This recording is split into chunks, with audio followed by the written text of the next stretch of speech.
Sa isang bansang puno ng pangarap, hindi dapat maging hadlang ang kahirapan para makapag-aral ang kabataan. Ngunit malinaw sa mga ulat na malaki pa ang kailangang ayusin sa ating sistema. Ayon sa libreng edukasyon, mananatili ang kakulangan sa pondo, pasilidad at aklat. Ang ipinapakita naman sa advocates ay maraming bata ang nahihirapan makapasok sa paaralan dahil sa kahirapan at kawalan ng teknolohiya. Maging ang DepEd ng Nueva Ecija ay nagulat ng kakulangan sa guro, silid-aralan at kagamitan para sa kanilang paaralan.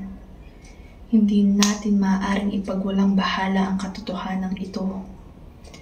Ayon sa pag-aaral ng Philippine Institute for Development Studies, mas kaunti ang tsansa ng mga batang mula sa mahihirap na pamilya na makapasok sa dekalidad na paaralan o umabot ng kolehiyo.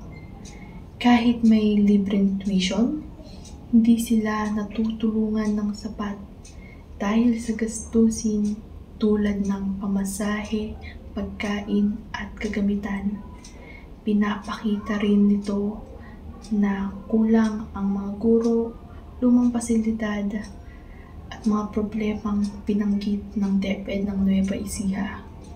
Kaya kailangan natin ng dagdag na pondo para sa paaralan, mas mataas na sahod at suporta para sa mga guro, mas malawak na scholarship at feeding programs, at mas malinaw na paggamit ng budget para siguradong napupunta ito sa mga bata.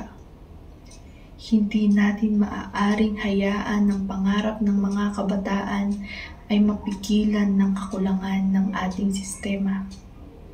Kung nais nating umangat ang bawat pamilya at umasenso ang ating bansa, dapat gawin abot kamay at patas ang edukasyon para sa lahat.